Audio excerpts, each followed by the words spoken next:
السلام علیکم۔ Pakistan environmental protection act 1997 میں بنایا گیا۔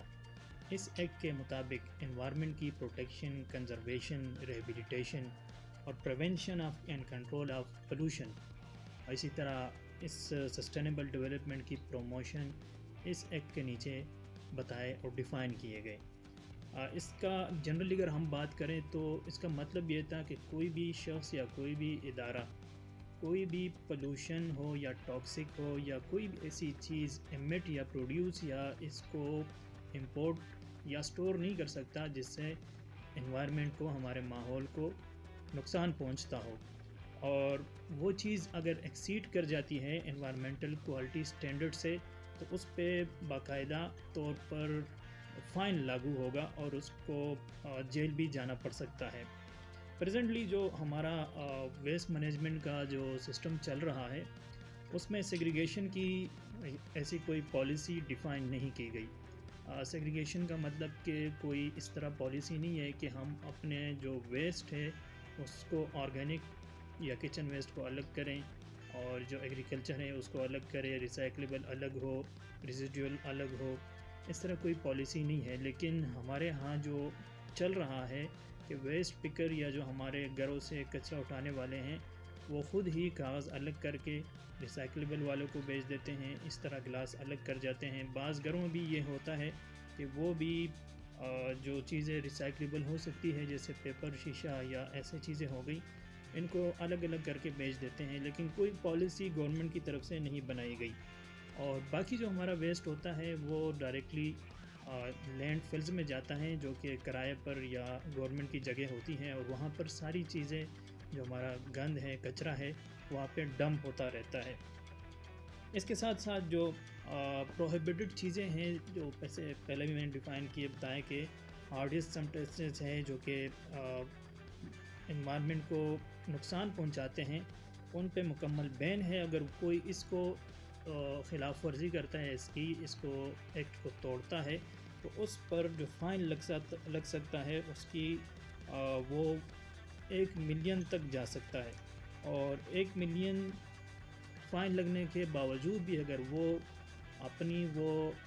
وائلیشن کنٹینیو کرتا ہے تو پر ڈے کے حساب سے 1 لاکھ روپیز تک اس کو جرمانہ کیا جا سکتا ہے پاکستان کے اندر۔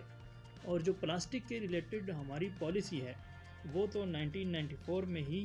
ڈیسائیڈ کی گئی تھی کہ پلاسٹک کے مینوفیکچرنگ، امپورٹ اور اس کے سٹور اور اس کے بزنس پر مکمل پابندی ہے۔ لیکن اس وقت جو بزنس کمیونٹی تھی اور جو انڈسٹریلسٹ تھے انہوں نے اس کو بڑا اپوز کیا کہ ہمارے ساتھ فیکٹریز میں بہت سارے لوگ کام کر رہے ہیں اور ان کا جو معاش ہے اور روزگار ہے وہ اسی پلاسٹک انڈسٹری کے ساتھ جڑا ہوا ہے، تو تب جا کے اس میں تھوڑی سی کمی آئی اور پلاسٹک کا جو انڈسٹری ہے، پلاسٹک کی جو پروڈکشن ہے وہ کنٹینیو رہی۔ لیکن جو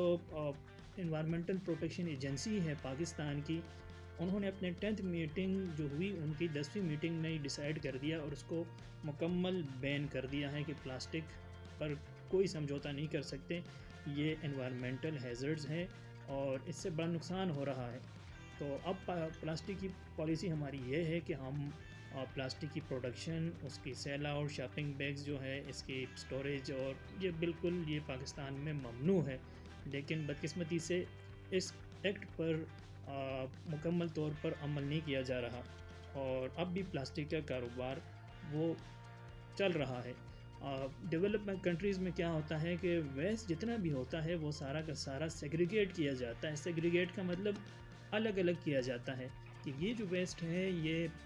بایو ڈیگریڈیبل ہے، اس کا مطلب کہ اس کو اگر ہم مٹی میں شامل کریں تو یہ اس سے کمپوزٹ بن جائے گا جو ہم پودوں کے لیے استعمال کر سکتے ہیں، یا اس سے ہم میتین گیس بھی بنا سکتے ہیں۔ اس کو ہم دوبارہ کسی نہ کسی چیز کو